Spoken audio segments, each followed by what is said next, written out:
TV Câmara, Campinas. Muito boa tarde, gostaria de saudar a todos, também os nossos internautas, os nossos telespectadores da TV Câmara, saudar o Lorival Rodrigues, o amigo Lorival Rodrigues, presidente do Sindicato dos Bancários de Campinas e região, o Cristiano Meibach, diretor de imprensa do Sindicato dos Bancários. Seja muito bem-vindo também, viu, Cristiano? A professora Andréa Galvão, do Instituto de Filosofia e Ciências Humanas da Unicamp. Seja muito bem-vinda, professora. O professor José Dari Crem, isso mesmo, acertei, do CESIT da Unicamp, também seja muito bem-vindo, professor. Agradecer a presença dos dirigentes dos sindicatos dos bancários de Campinas, Limeira, Sorocaba e das federações da FETEC, FEEB, São Paulo e Mato Grosso do Sul. E uma saudação especial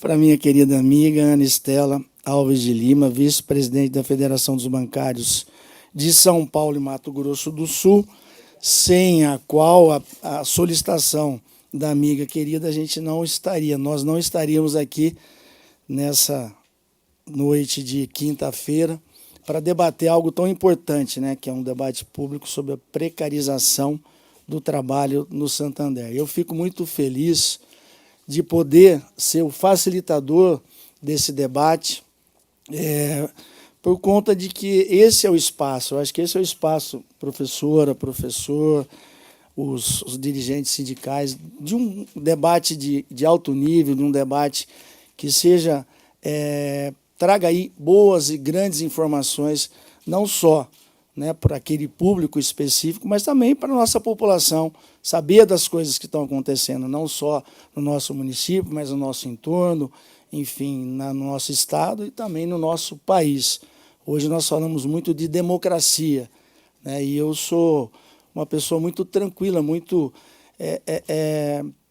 eu acho que muito fácil de lidar, de conversar, de dialogar. Eu acho que esse é o espírito da democracia, né? É um diálogo mais amplo, sem muito radicalismo. Eu acho que nós podemos, eu sempre falo em casa, né? Eu posso ter conversas duras com um filho meu, sem ter que gritar com ele. Eu posso falar no pé do ouvido que ele vai entender aquilo que eu quero dizer. E a discussão de ideias, né, debater ideias, ela funciona dessa forma, né? Nós não precisamos ter aí um discurso tão eloquente, tão, de uma forma tão avassaladora que a gente intimide. Não precisamos intimidar, a gente precisa convencer.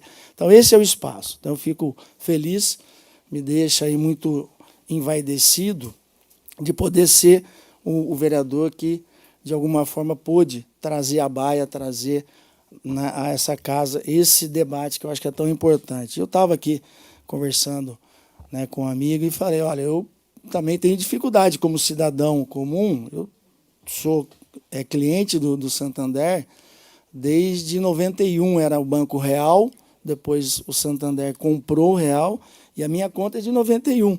Então, às vezes, eu vou dar um exemplo bem prático aqui, bem pragmático. Eu, às vezes, eu tenho um consultório ali no Chapadão, né? A minha formação é área médica. Eu tenho um consultório ali no Chapadão. Eu fui ao banco do Santander, na Andrade Neves, fechou. Então, assim, eu fiquei muito curioso, né, de saber tudo aquilo que a gente vai debater, até peguei algumas informações, mas eu acho que vocês são os experts, vocês que trarão aí informações precisas. Eu acho que agradecer mais uma vez, Estela, a oportunidade e dizer que a Câmara Municipal, ela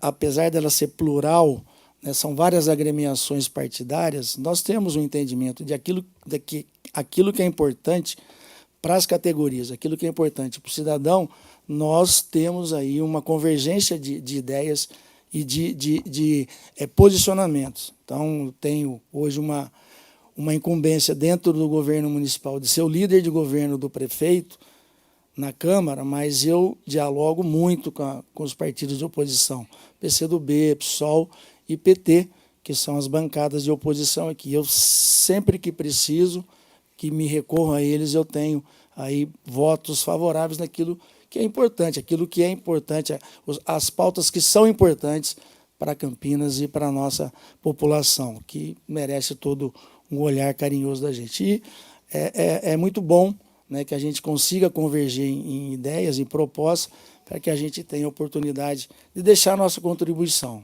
né? Vereador não é nenhuma profissão, nós temos prazo de validade, cada 4 anos, se eu fiz algo que eu possa ser merecedor de continuar, eu continuo, né? Se a gente tiver a felicidade de ainda acender algo que possa ser maior, que possa ajudar mais a nossa cidade, né? Como já tivemos no nosso partido, né, Estela, o nosso deputado da Visaia, deputado estadual, eu acho que aí é coroar um trabalho que se iniciou no município. Mas, enfim, para não me prolongar muito, eu já vou passar a palavra, você fica à vontade, né, pode coordenar, Lorival, os trabalhos da forma que você achar melhor, tá bom? Vamos lá.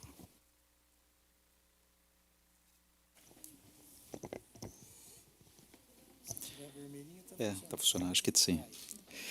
Bom, queria primeiro uma boa noite a todos e todas. E já em primeiro lugar, agradecer ao Paulo Haddad. Nós já nos conhecemos, né, de algum tempo, e essa parceria, independente, né, do partido que você está, é um amigo, acho que isso é importante, né? E tem essa compreensão que o debate aqui ele vai além da ideologia. O debate aqui é realmente uma situação de precarização e uma situação que afeta também Campinas, porque, né, tem agências fechadas, como você muito bem lembrou. Mas antes de começar a falar um pouquinho do nosso debate, hoje, dia 28, né, de agosto, eu queria que nós dessemos uma salva de palmas para nós, bancários, né, que hoje é o nosso dia.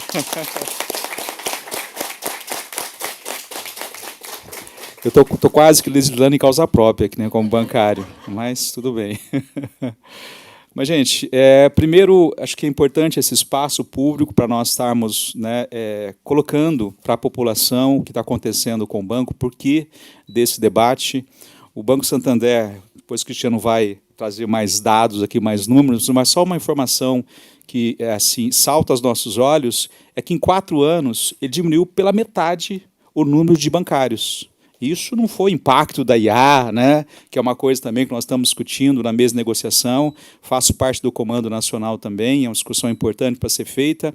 Nós estamos vendo claramente o banco tirando, né, funções importantes, estratégias, né, até de sigilo mesmo de cliente e passando para terceiros. Então, esse debate ele é muito oportuno, lembrando que nós traçamos uma estratégia enquanto Contraf, né, enquanto sindicato também, de estar levando essa discussão do banco em outras instâncias, e aqui é importante essa Casa do Povo também, nós estamos trazendo esse debate, mais uma vez agradeço por essa abertura, eu não vou ser muito longo, mas a importância desse debate, porque nós temos uma categoria organizada, muito bem organizada, né? E isso nós estamos fazendo a nível nacional, temos uma convenção coletiva de trabalho que vale tanto aqui em Campinas como em qualquer lugar do nosso país. Então, isso mostra a nossa força e mostra que o banco tem que nos respeitar. E aqui é importante dizer, para quem não conhece um pouco nossa realidade, que não foi falta de diálogo, pelo contrário, né? Você sempre comentou aqui, é importante entrar, e eu acho isso fundamental. Nós batemos na porta do Santander diversas vezes, chamamos o banco para a mesa, para negociar, para conversar, então nós nunca somos aquela... nunca vamos para o embate sem primeiro conversar, sem primeiro dialogar. Então, não faz de conversa. Agora, quando cessa a conversa, aí nós temos que usar outros mecanismos, né? Mobilizar, e estamos aqui mobilizados a nível nacional, está sendo feito essas conferências, né? Essas audiências, então é importante a gente saber em que pé que está, ok? Eu queria agradecer ao nosso amigo aqui da CUT, né? Coordenador da CUT, eu sou ruim de nome, gente, Juscelino. Isso porque eu já tive com ele conversando um bom tempo, né? mas agradeço, viu? A CUT também está com a gente nessa empreitada, né? Nós somos parceiros aqui, agradeço a sua presença, muito obrigado por estar com a gente aqui. O sindicato também de Sorocaba está com a gente, né? obrigado também por estarmos juntos aqui.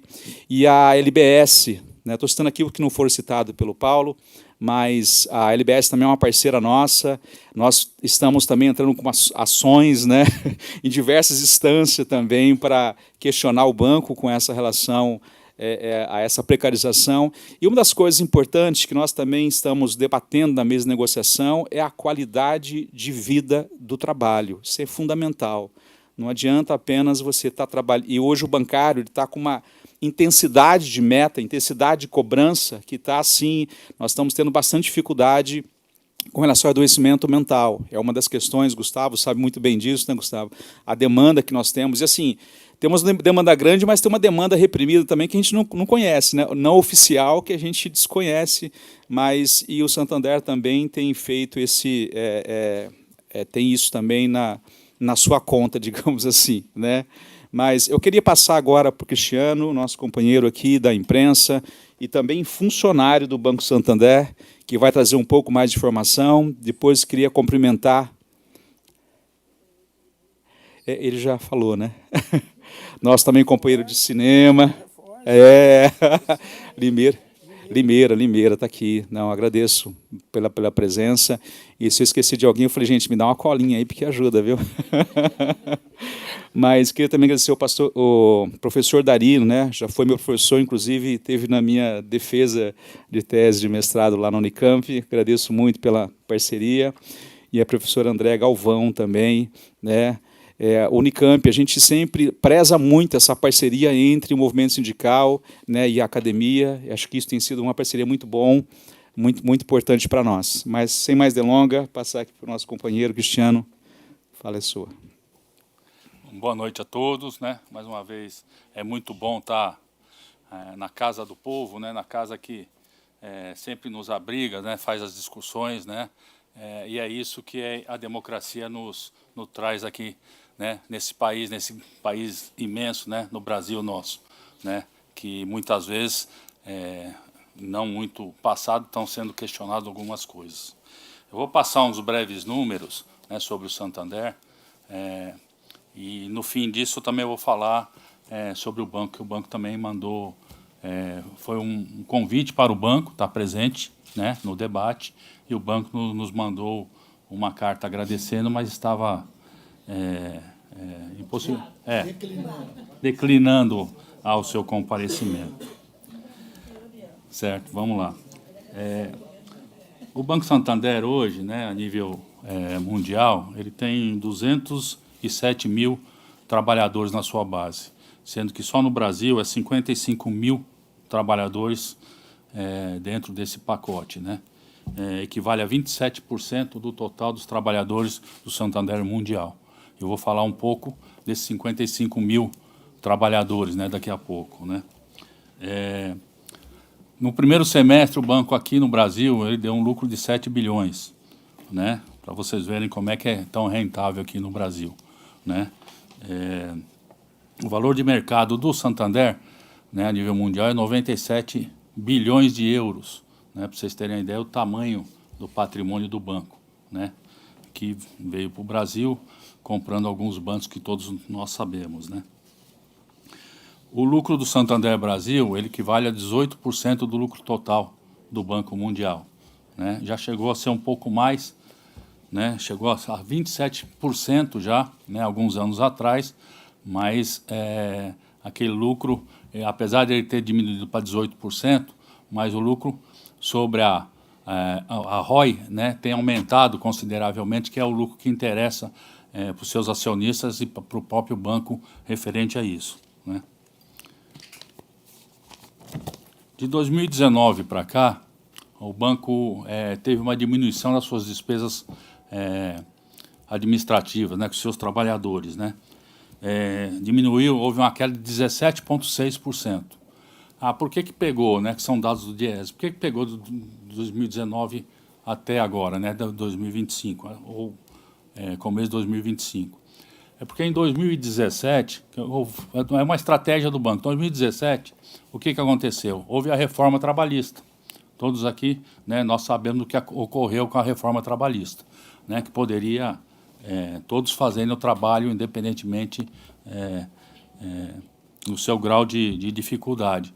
E o banco, nesse 2017 até 2019, ele trabalhou arduamente, né, falando, né, e construiu uma coligada com 20 outras empresas.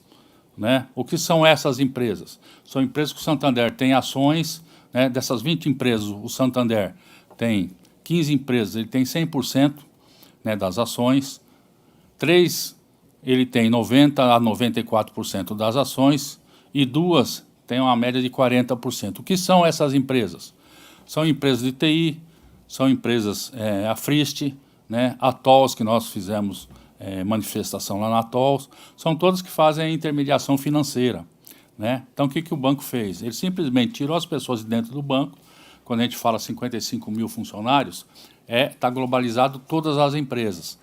Porque, na verdade, o banco hoje, como bancário, ele tem aproximadamente quase 19 mil bancários dentro do acordo, né, que nós temos, que é um acordo, como o Lorival falou, um acordo nacional, que é um acordo que tem várias cláusulas, né, que protege o trabalhador, né, vale refeição, né, auxílio creche babá, proteção à mulher, né, é um acordo que a gente tem trabalhado muito sobre isso, né, que tem trabalhado esse apoio, né, à mulher, à violência contra a mulher, né, contra os PCDs, né, que a gente tem também trabalhado isso na nossa categoria, que é uma dificuldade isso, né, que nós temos. Né. Então, feito isso, o que acontece? Né? O Santander vem, né, aí a gente tem batido muito nisso e tem chamado muito o Santander para a mesa de negociação, para fazer esse debate. Né? Inclusive, essas manifestações que nós fizemos, deu até um embate com o sindicato que representa essas pessoas que estão nessas empresas coligadas do banco. Né? Inclusive, fomos até citados numa reunião, né, dizendo que a gente estava fazendo alguma coisa errada nesse sentido. Né? Mas, nessas manifestações, nós fomos muito bem recebidos. Né? O trabalhador se sentiu atendido, se sentiu protegido nesse sentido. Né?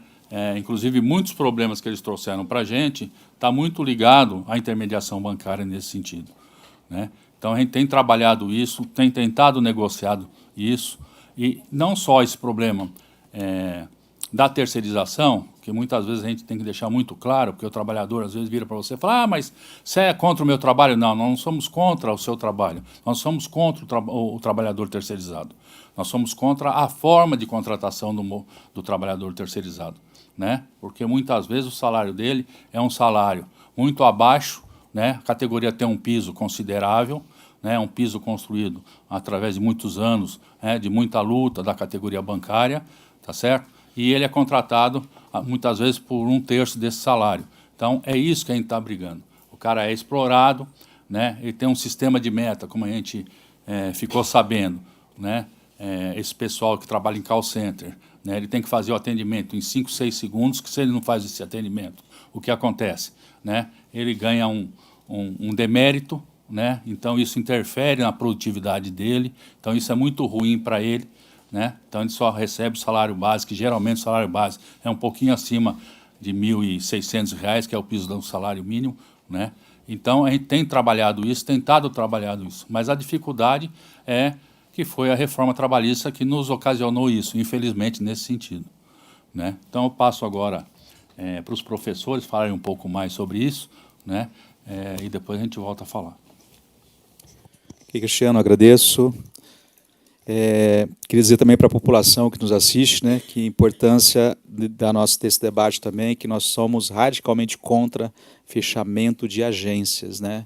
Isso precariza bastante o atendimento à população e é uma das coisas também que nós temos batido forte contra os bancos.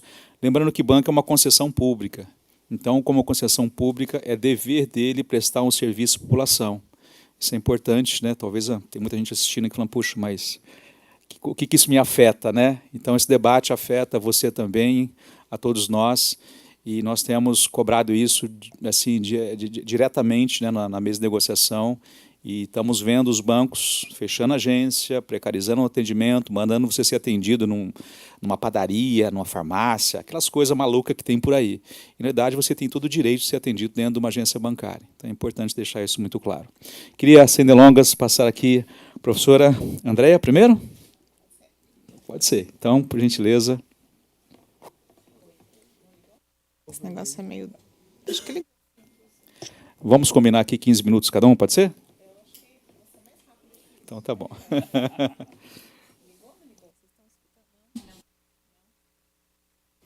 Agora sim. Agora sim, muito bem. Bom, boa noite a todas as pessoas. Eu queria agradecer, né, a Ana pelo convite, o Lorival, cumprimentar o vereador Paulo, Cristiano, meu colega e amigo Dari, né, a gente tem muito trabalho conjunto aqui.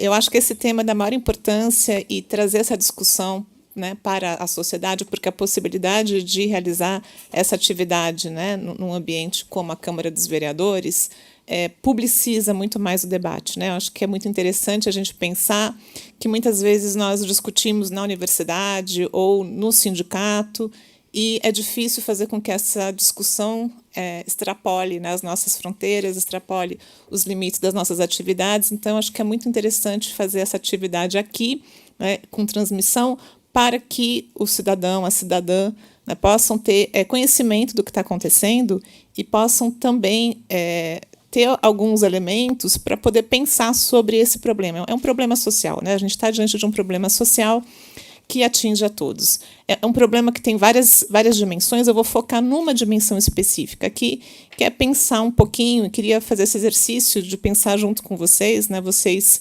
bancários, bancárias, que vivem no cotidiano todas as dificuldades, né, e conhecem muito mais do que a gente, né, porque a gente que pesquisa, a gente que estuda, a gente sabe a partir daquilo que vocês também nos informam, nos relatam, né. Mas eu acho que poder dividir um pouco isso também com a população, né? Trazer, inclusive, numa linguagem mais acessível, né? Para que as pessoas possam refletir sobre esses problemas. Então, a gente está aqui diante de um dado, né? Cristiano trouxe um dado para a gente que é estarrecedor. São 55 mil trabalhadores, né, no Santander, mas apenas 18 mil bancários.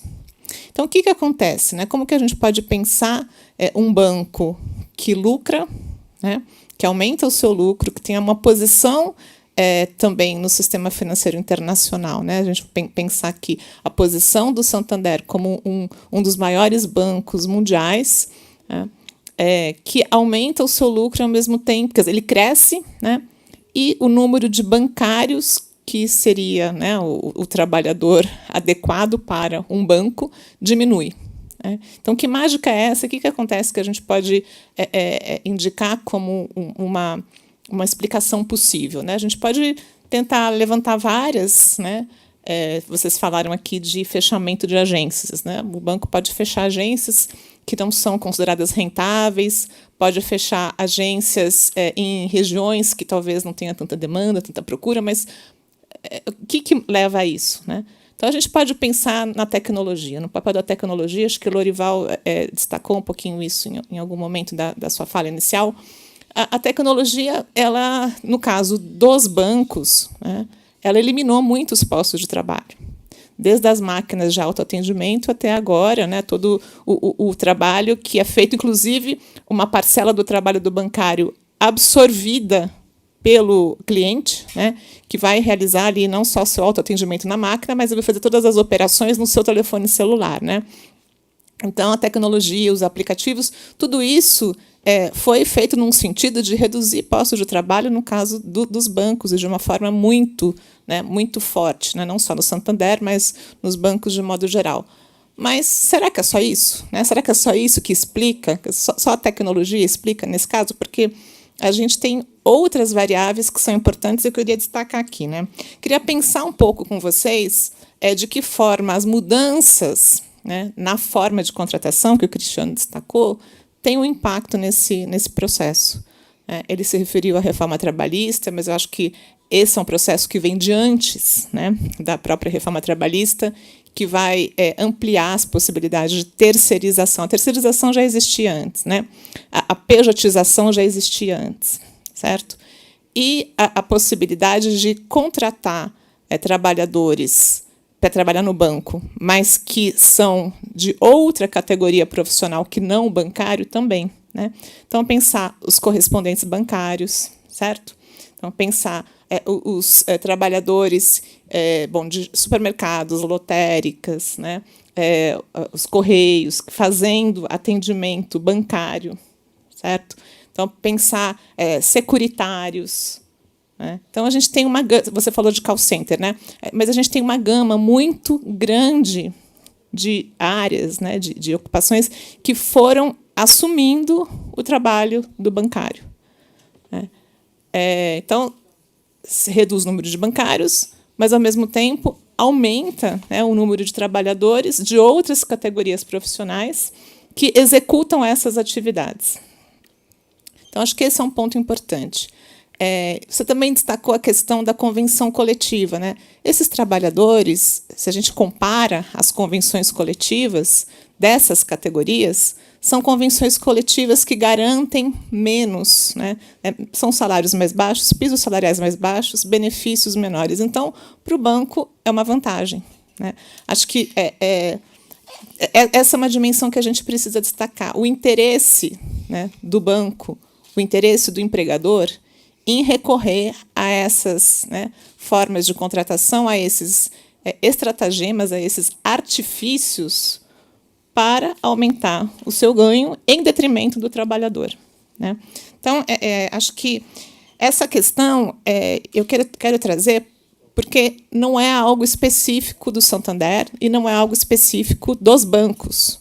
A terceirização, e a terceirização tanto através, né, da contratação de uma empresa, né, que é a terceirização, digamos, né, clássica. Você contrata uma empresa para realizar uma parte de um trabalho, né, por razões as mais variadas. A justificativa oficial é que você está contratando uma empresa especializada, né? E isso acontece especialmente na área de segurança, de limpeza, né, dizendo, bom, então o banco não tem a expertise para fazer isso, né? A tarefa fundamental do banco é intermediar, né, recursos financeiros, é conceder crédito, né, possibilitar a utilização da moeda. Né? Agora, o que a gente está vendo é que essa terceirização ela se estende à própria atividade fim do banco.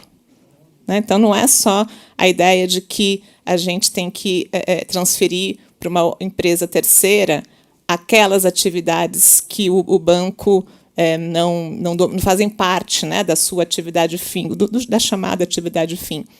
É também a própria intermediação financeira, a venda de produtos, né, a venda de produtos que estão ligados à atividade bancária, então não só a venda de seguros, né, então uma série de questões aí que são possibilitadas pela ampliação das possibilidades de terceirização.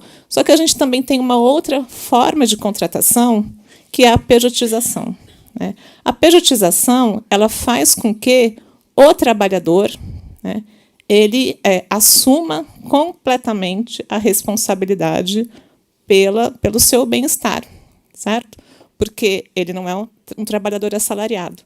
No caso das empresas terceirizadas, os trabalhadores dessas empresas são assalariados, né? São empregados dessas empresas. Não são empregados do banco, mas são empregados dessas empresas. No caso do PJ, ele é um prestador de serviço, que vai vender seguro, né, para o banco. E é um prestador de serviço que vai ter que arcar com todos os custos, com toda a responsabilidade. Né? Se ele quiser se aposentar, ele tem que garantir um recurso ali, né, todo mês, para que ele possa se aposentar em algum momento da sua vida. Se ele adoece, né, ele também fica sem trabalhar, fica sem receber. Enfim, a pejotização ela transfere para o trabalhador, transfere para o indivíduo toda a responsabilidade pela sua condição, né, pela sua remuneração e pelo seu bem-estar. Então, a questão da proteção social ela acaba, né, sendo eliminada dessa figura, né, por meio desse processo de pejotização. o que acontece, né, se a gente for pensar então para o banco? O banco ele está afastando, né, de si mesmo a condição de empregador. Ele não é um empregador, né, nem do trabalhador que é terceirizado por meio de uma empresa e nem desse prestador de serviço que é o PJ. Então, são estratégias para o banco se livrar dessa condição de empregador, né, para se livrar dessa condição de se responsabilizar pelo pagamento dos salários, dos encargos sociais, né, de todos os benefícios que estão garantidos na convenção coletiva, no acordo coletivo. Então, a gente tem aí um problema que é um problema da sociedade. Não é um problema só do bancário, porque isso acontece em todos os setores de atividade, né? E por que é um problema para a sociedade? Não é só porque uma pessoa de uma outra categoria profissional pode se ver na mesma situação. É porque isso tem um impacto nos fundos públicos, né? Isso tem um impacto no INSS, no Fundo de Garantia, no próprio imposto de renda, se a gente for pensar que o salário desse trabalhador é menor do que o bancário. E, com isso, né, os recursos destinados a uma série de políticas sociais vão sendo reduzidos. Então, a gente tem uma redução, né, nos valores que são garantidos, né, se a gente for pensar para a Previdência Social, né? A gente tem uma redução nos valores no Fundo de Garantia. O Fundo de Garantia é um fundo importantíssimo para uma série, né, de pensar a questão da moradia, por exemplo.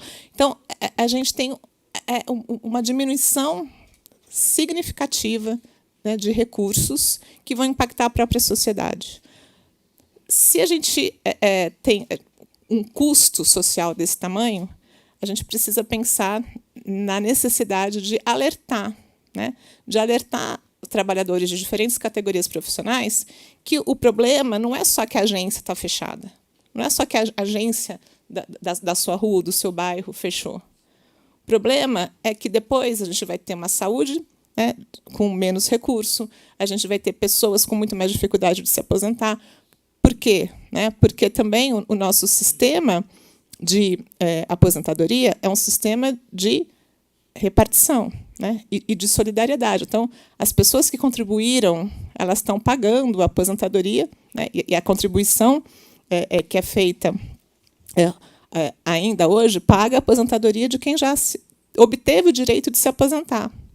Se a gente tem uma diminuição nos valores que são, né, depositados, né, que são destinados para o INSS, a velha discussão sobre, né, o déficit da Previdência, é recorrente essa discussão, né, ela acaba retornando. E como que a gente vai garantir, né, a defesa desse instituto e dessa instituição importantíssima para a sociedade, que é o direito à aposentadoria, né? Então, uma série de coisas que estão aqui encadeadas que eu acho que a gente precisa levar em consideração. Um outro aspecto e uma outra dimensão é a própria fraude trabalhista que está envolvida aí, né? A gente tem as colegas da LBS presentes, né? Então, do ponto de vista do direito, existe uma fraude trabalhista se um banco ou se um empregador qualquer contrata, né, um trabalhador como prestador de serviço ou como autônomo, sendo que existe uma relação de subordinação e uma relação de dependência, né? A pejotização, ela, em muitos casos, né, ela acaba burlando a relação de emprego. Ela é uma forma de burlar a relação de emprego, tá? E esse é um tema da maior importância, porque vai ter uma audiência, né? Bom, a gente tudo bom? Vai ter agora uma decisão, né, no STF, no dia 6 de outubro, para definir, né, esse caso da pejotização. Quer dizer, o que o STF decidir a partir, né, desse momento, quer dizer, vai legalizar, se o STF decidir que isso é possível, vai legalizar uma burla, né? Vai legalizar uma fraude, certo? Não estou dizendo que não haja PJs que, de fato, são autônomos, mas os empregadores recorrem a essas modalidades de contratação, essas formas de contratação, para fraudar o vínculo empregatício, né? Então, eu acho que a gente precisa está muito consciente, muito alerta de todas as implicações que isso tem. Mas eu queria trazer uma outra dimensão do problema, né? Acho que Dari vai falar um pouco mais da questão, né, do banco e do capitalismo financiarizado, que eu acho que é também, né, um debate primordial para a gente fazer, mas eu queria trazer a discussão para a questão sindical, porque a gente está aqui, né, com uma conversa com o sindicato. E o sindicato dos bancários, o sindicalismo bancário, né, no Brasil, ele tem uma tradição de organização. É uma categoria forte, uma categoria muito, né, estruturada, enquanto, inclusive, a convenção coletiva, né, ela tem essa importância, tem essas garantias todas, porque foi construída a partir da organização e da luta dos trabalhadores. Se o trabalhador não é bancário, ele é um comerciário, né, um caixa de supermercado, um atendente numa lotérica, ele não é, né, mais garantido por essa convenção coletiva e não faz parte do mesmo sindicato. Então, essa também é uma forma de enfraquecer o sindicato dos bancários.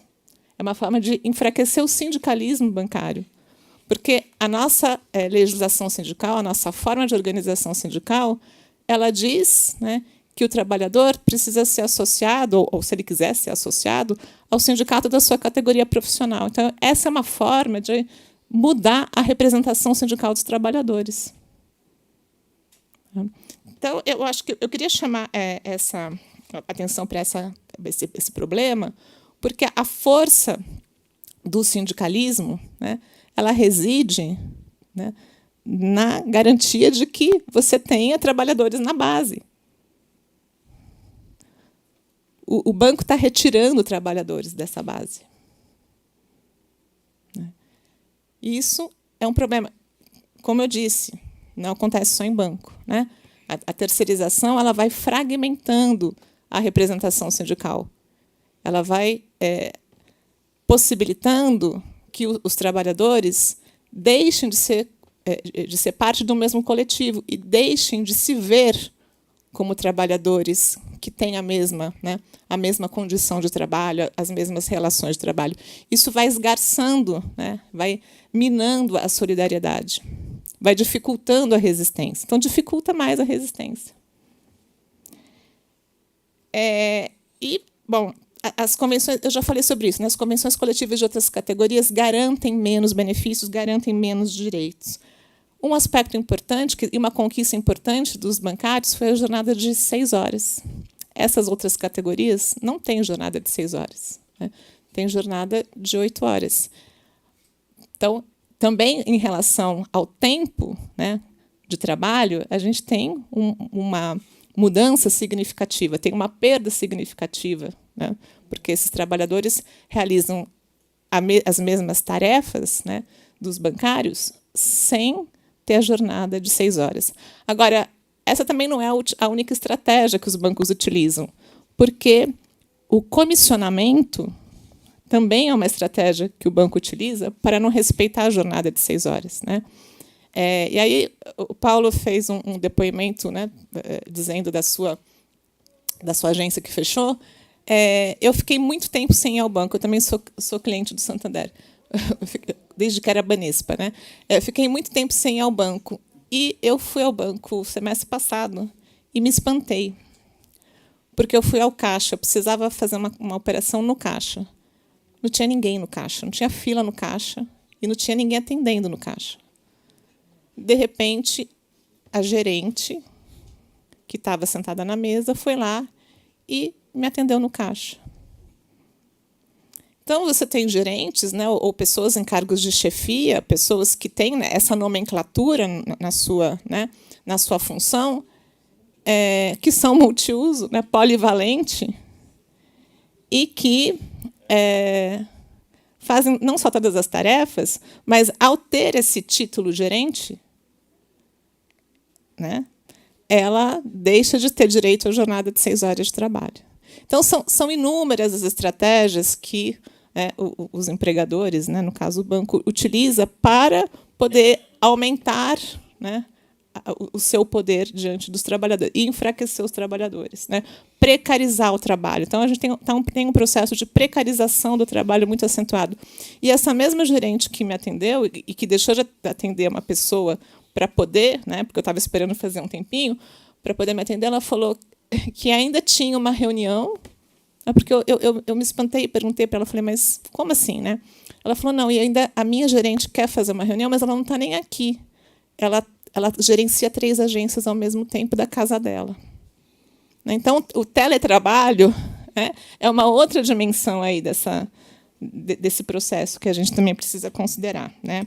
Mas, para eu encerrar aqui a minha fala, então eu queria destacar essas 2 coisas, né? As estratégias patronais, as estratégias patronais que passam por mudanças na legislação. Então, essa ideia de que reforma trabalhista ou de que a pejotização, né, são formas de modernizar as relações de trabalho, tudo isso precisa ser desconstruído, precisa ser desmistificado, porque é uma falácia. A ideia de que isso é moderno é uma falácia, né? É uma forma de aumentar a exploração do trabalho, né? Uma forma de aumentar a exploração do trabalho pelo capital. Acho que a gente precisa resgatar um pouco essa ideia, né? E a segunda questão que eu queria chamar a atenção é o impacto disso para a organização sindical, né? Porque o PJ, qual que é o sindicato que representa o PJ? Né? Você pode falar, bom, o trabalhador do supermercado ele é comerciário, né? O do Correio é do Sindicato dos Correios. Mas, enfim, como que a gente vai garantindo a unidade entre essas diferentes categorias? Tem um enfraquecimento da solidariedade, né? Também, se a gente for pensar, você falou, né?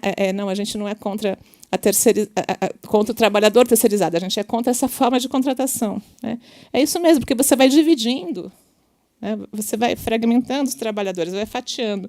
E o último ponto que eu queria destacar é a sobrecarga de trabalho para quem fica, né? Porque você fecha uma agência, mas as agências, né, que permanecem, os trabalhadores que permanecem, têm uma sobrecarga de trabalho e um processo de adoecimento, né? Então, o burnout, né, a saúde mental dos trabalhadores e das trabalhadoras que fica completamente comprometida. Então, eu acho que essa é uma resistência que precisa ser feita, não é só denunciar o Santander, né, ou outros bancos que façam o mesmo, mas é se somar a outras categorias profissionais que passam pelos mesmos problemas, pelas mesmas dificuldades, e criar um movimento de resistência coletiva para que a gente possa enfrentar esse processo de precarização do trabalho. É isso. Obrigada.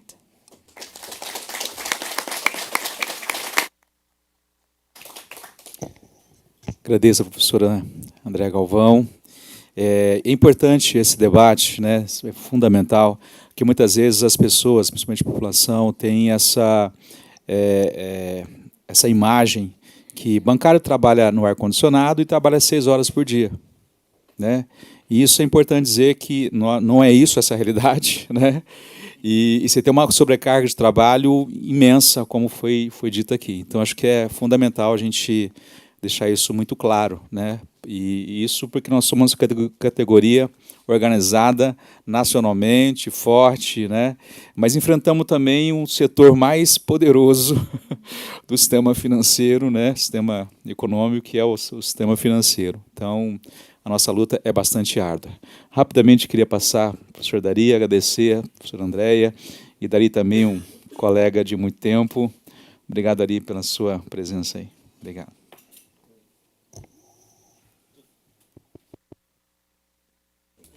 Opa.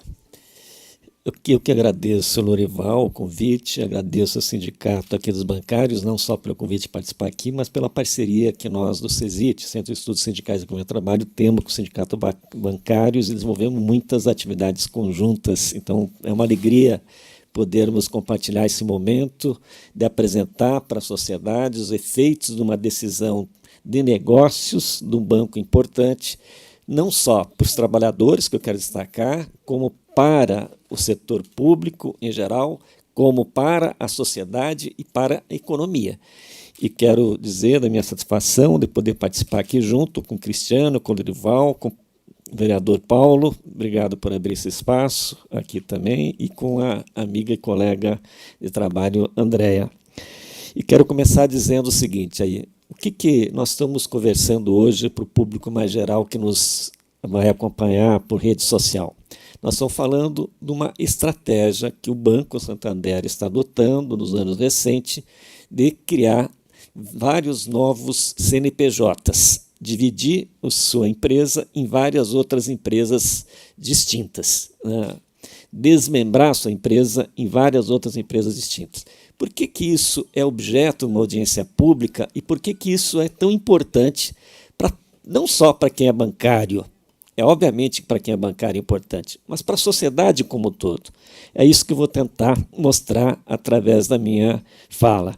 Porque a gente não pode dizer que essa estratégia é simplesmente uma forma de o banco se reestruturar e se tornar mais eficiente, porque ela tem consequências muito fortes sobre a sociedade como um todo, é isso que eu vou tentar mostrar. A primeira coisa que é fácil da gente compreender, e que a Andréia e o Cristiano destacaram, e eu quero reforçar um pouco sobre isso, mesmo que seja um pouco mais devagar, mas para poder discutir as questões seguintes, isso é muito importante, é que essa estratégia do Banco Santander fez com que ele, no ano passado, reduzisse em 17,5% os seus custos com trabalhador. Ou seja, houve uma queda do rendimento de quem trabalha para o Santander.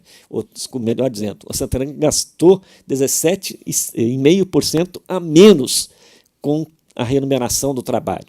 Ou seja, significa menos salário geral agregado, significa menos poder de consumo. Então, aqui tem uma perda direta de remuneração. Mesmo o setor bancário, a gente sabe, se olhar do ponto de vista histórico, o salário médio dos bancários hoje não está no seu ponto mais alto. Houve um processo bastante substantivo de redução da média da remuneração bancária nos últimos anos. Mas aqui nós estamos falando de uma estratégia de tirar empregos bancários, deslocar empregos e atividades para outras empresas que pagam menos ainda que bancário. Por isso que o Santander teve uma economia de 525 milhões de reais em 2024 com o trabalho, com gasto com o trabalho. Então, acho que essa é a primeira questão. O Cristiano mostrou que há uma estratégia clara de deslocamento, né, de trabalhadores do setor bancário para essas novas empresas. Tá? Para essas novas empresas. E essas novas empresas faz com que as despesas de pessoal do banco matriz caiu 22,7%, 2,5 bilhões de reais ano passado, para mostrar como foi a economia de despesa. Isso significa o quê? Você paga menos trabalhador, você está fazendo o ajuste na eficiência chamada do banco nas costas de quem trabalha para ele. Ou seja, um empobrecimento de quem trabalha para ele. Está ganhando menos. E para exemplificar um pouco mais isso, aí com essa primeira questão, a Andréia já destacou a questão da diferença das convenções coletivas do bancário em relação a outros trabalhadores. Dentro das estratégias que a empresa adotou, e o Cristiano citou, tem uma das empresas criadas, First, ou First, dependendo como é que você queira pronunciar, né, porque tudo são palavras inglesas. First, porque é portuguesada. Tá. Ela é uma empresa considerada aí da área de tecnologia, e é uma empresa que tem uma remuneração média 23% menor do que de bancário, mesmo sendo uma empresa de TI, da área TI, 23% menor do que bancário, para mostrar esse efeito. Além de ter uma convenção coletiva com muito menos direitos. Porque a grande questão, para quem não conhece, dos bancários, não é nem seu salário direto, vamos dizer, são os benefícios assegurados pelas negociações coletivas. E entre eles está o ticket alimentação, o ticket refeição, as férias adicionais, pele de participação, lucro e resultados. Então, tem uma série de conquistas que são obtidas, que diferenciam o bancário em relação às outras categorias, que são conquistas obtidas obtidas pelas lutas sindicais históricas, que é um sindicato, como o André lembrou, bastante organizado. Então, acho que aqui André também já citou outros dados para mostrar, assim, primeiro, qual o impacto negativo é sobre quem trabalha para o Santo André. Aí que uma diminuição forte, como o Cristiano mostrou, dos empregos diretamente vinculados ao banco e um crescimento das ocupações em essas outras empresas agregadas. A segunda questão importante, André destacou isso, mas eu quero trazer um pouco mais de dados sobre isso, é sobre efeito nas contas públicas. Aqui não é uma questão que interessa só quem é bancário, e nem só quem é trabalhador. Interessa o conjunto da sociedade. Todos nós muitas vezes reclamamos que vamos no posto de saúde e não tem o remédio, que temos problemas de contratação de médicos, temos problemas da escola que não é reformada, ou seja, tem escassez dos recursos públicos. E uma das razões que explicam essa escassez, que criam dificuldades para o Estado prestar o serviço, está também nas estratégias que as empresas utilizam para pagar menos tributo. E aqui o Santander está usando uma estratégia para reduzir seus custos com o erário público, com o fundo público.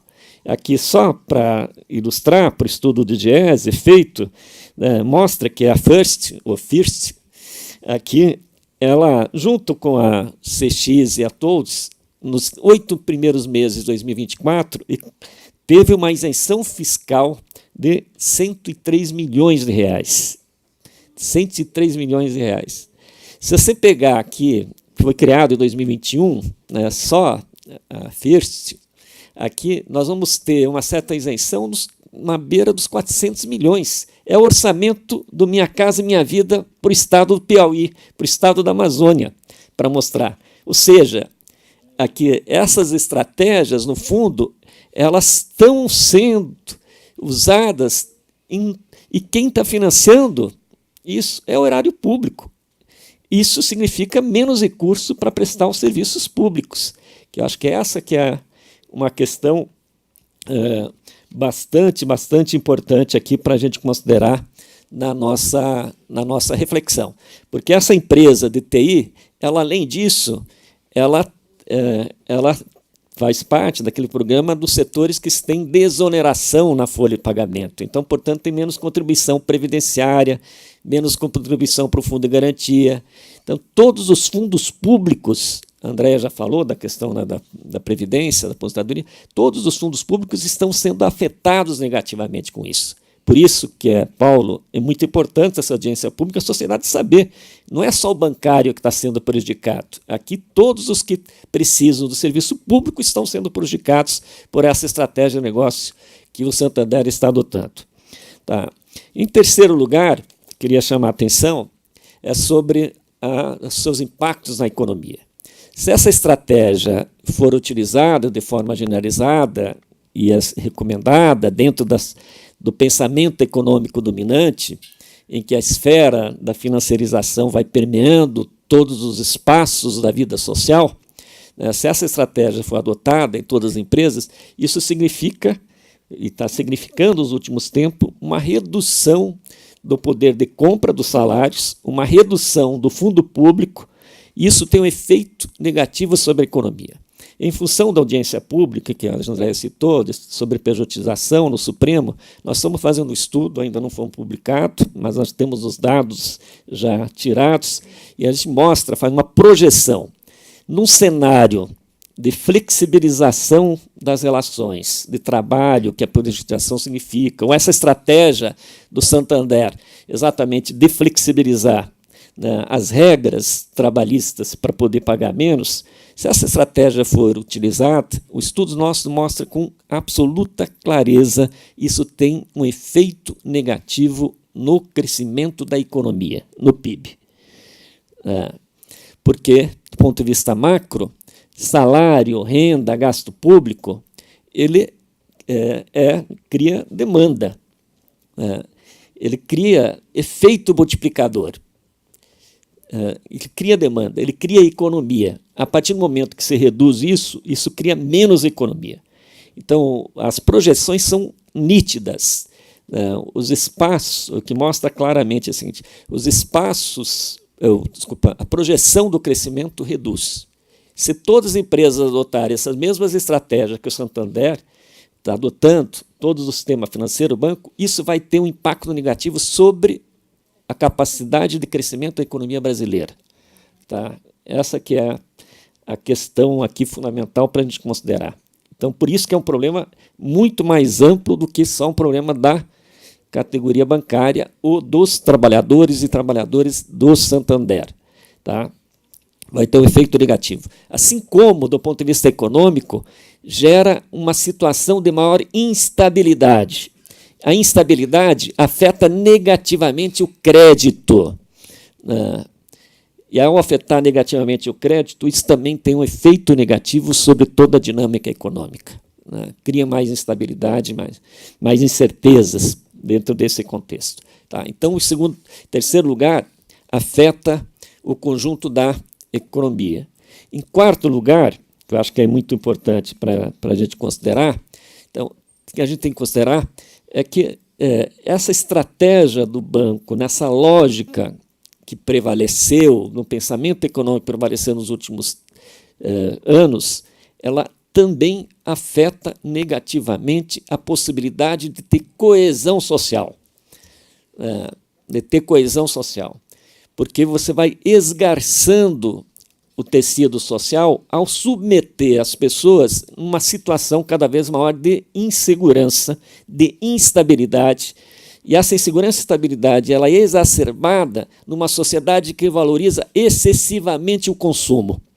E esse consumo, que antigamente a gente assistia só pela televisão, a propaganda, todo mundo vê nas redes as possibilidades existentes. Isso muda o imaginário das pessoas em relação à sociedade. Porque você coloca para o conjunto das sociedades que você tem que ser competitivo, que você precisa dar conta de conseguir aquilo que você almeja. E o caminho para você dar conta para você aquilo que você quer não está claramente colocado para muitas pessoas. E isso leva a situações, inclusive, de violência, de assaltos, até porque também, por outro lado, os poucos empregos de qualidade existentes colocam uma pressão muito grande sobre as pessoas, isso leva a adoecimento, não é sem razão que 30% das pessoas brasileiras se declaram que têm algum problema de adoecimento psíquico, porque elas sempre estão muito expostas a esses processos de estabilidade e segurança e frustrações em relação àquilo que os objetivos, é o objetivo que ela busca para a sua vida. Então, cria essa situação que vai ter um efeito negativo sobre o conjunto da sociedade. Por isso que a gente chama essa questão que o Santander ela é uma expressão mais clara de uma lógica de pensar a economia que está... Assim, estou agora mudando um pouquinho de assunto. Mudar a economia na forma que a economia foi predominante nos últimos tempos. Aqui de simples busca da eficiência econômica, da modernização como sinônimo de eficiência. A modernização como sinônimo de eficiência não é capaz de garantir uma sociedade em que possa as pessoas conviver de uma forma mais harmônica. Um grande pensador, Karl Polanyi, que é um cristão, olhando as situações aí dos anos 20 e 30 do século passado, ele dizia: a base dessa sociedade baseada na concorrência ela é incapaz de dar coesão social. Ela vai gerar situações de estresse e conflito. E do ponto de vista econômico, que estava falando, aqui agora, principalmente com Trump, tarifaço, intervenção em Banco Central, mostra claramente que essa forma de pensar a economia, que foi tão hegemônica nos últimos tempos, ela perdeu funcionalidade, ela perdeu sentido. Porque, não na lógica do tarifaço, da coisa, tem outras motivações que não é o caso nosso aqui de colocar. Não estou falando tarifaço em relação ao Brasil, estou falando porque é uma questão meio generalizada na tentativa desesperada do presidente Trump de buscar recuperar o Império Americano que está em decadência.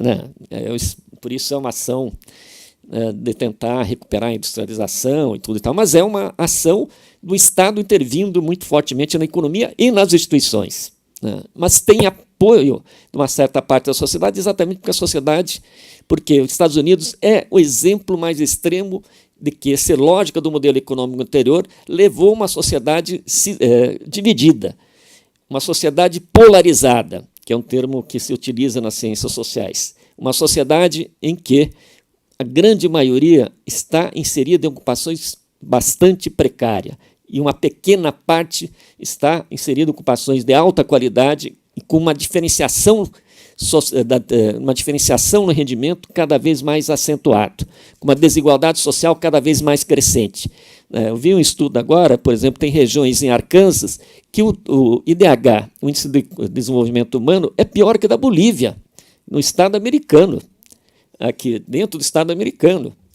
E é isso também que explica até a eleição do Trump, exatamente por essa busca de uma alternativa fora daquilo que estava nos chamados discursos padrões até então existentes. Mas agora, voltando aqui, que eu já passei aqui 2 minutos do meu tempo para encerrar isso. Para encerrar isso. Então, estou dizendo o seguinte, então, para encerrar isso. Então, aqui, o que acho que é importante é que a resistência a essa estratégia do Santander não é uma resistência trabalhista, pura e simplesmente. É uma resistência trabalhista. É no sentido da preservação do sindicato, é no sentido da preservação das condições de vida. Mas é uma resistência civilizatória, né? Essa que acho que é uma resistência civilizatória. Por isso que eu acho que a sociedade tem que abraçar isso, porque se essa lógica do Santo André não for contida, dificilmente você vai ter sociedade. Dificilmente você vai ter comunidade.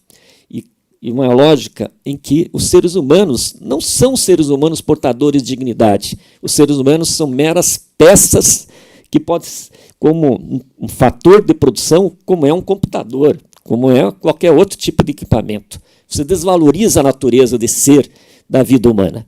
Então, por isso que essa audiência aqui é tão importante, porque isso é uma resistência civilizatória, por isso que a gente quer convidar a sociedade, a comunidade campineira, todas as forças que têm preocupação em colocar o ser humano no centro da vida, em se engajar nesse tipo de campanha, atividade, aí, que denunciar o que significa isso que o Santander está fazendo. Obrigado.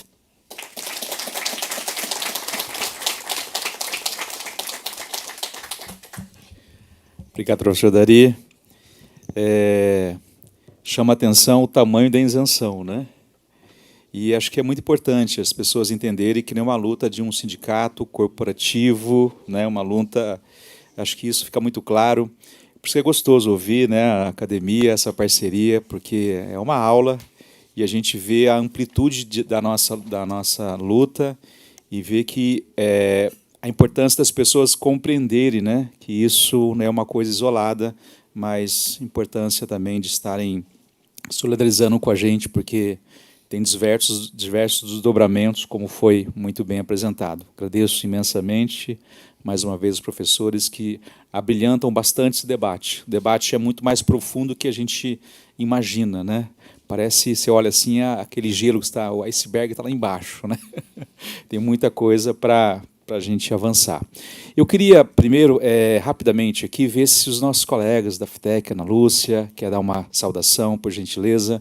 Vem aqui na frente. Tem o microfone? Cadê? Você está com o microfone aí? Cadê? A Heloísa está com o microfone ali, ó. Pode ficar tranquila aí. Boa noite aí aos companheiros e companheiras. Saudar a mesa e agradecer ao Paulo por abrir esse espaço para a gente discutir essa questão do Santander, que é muito cara para a gente, né? Acho que dados, vocês já falaram muitos, né? O lucro do Santander é o maior lucro, é o segundo maior lucro do Santander no Brasil. Ele só perde para a matriz, a Espanha, e vem reduzindo muitos trabalhadores. Mas esses trabalhadores eles não estão saindo do banco, eles estão indo para as suas terceirizadas, né? Você falou da tecnologia, todos os bancários foram convidados aí para a tecnologia. Só que tem um problema que esse setor de tecnologia ele não contrata mulheres. Então, nós estamos reduzindo o número de mulheres dentro da categoria bancária. Isso é um problema que a gente tem que levantar também, né?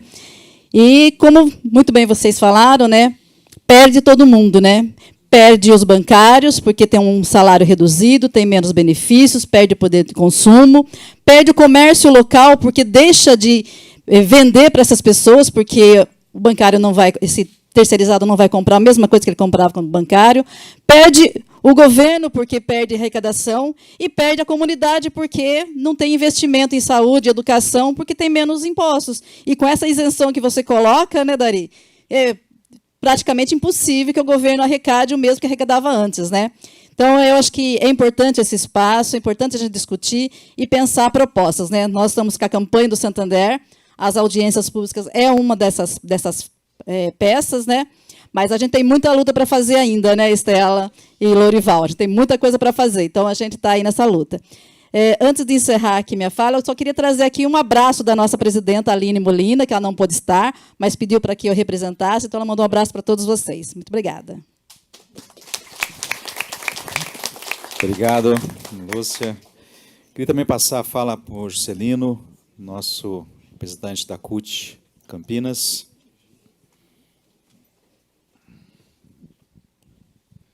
Muito boa noite, companheiros, companheiras, a todos, a todas. Gostaria de agradecer o vereador pela abertura do espaço.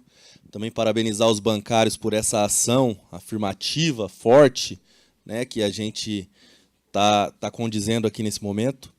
E eu também gostaria de advogar em causa própria aqui, se me der licença. Hoje faz 42 anos que a Central Única dos Trabalhadores foi fundada, né, esse importante instrumento de luta que os trabalhadores têm, que é tão importante na nossa sociedade. E com relação ao debate, eu gostaria de colocar o posicionamento aqui, com tudo que foi dito. Eu acho que passa por aquele debate que a gente faz hoje na sociedade, da crise identitária que o trabalhador tem, né? Então, nós precisamos parar de pensar um pouco como categoria e pensar mais como classe. Então, a partir do momento que o problema de uma categoria não é o problema da minha categoria, e eu descarto esse problema recai sobre mim.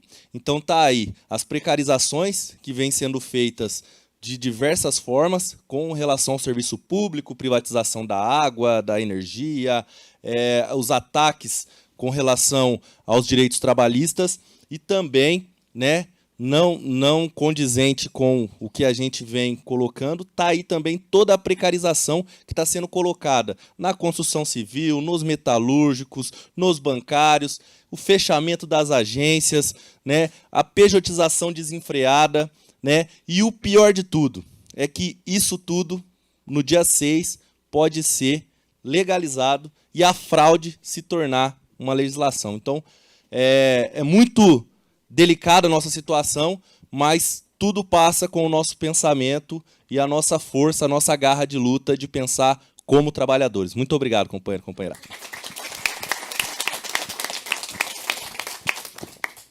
Obrigado, Celino, agradeço as palavras.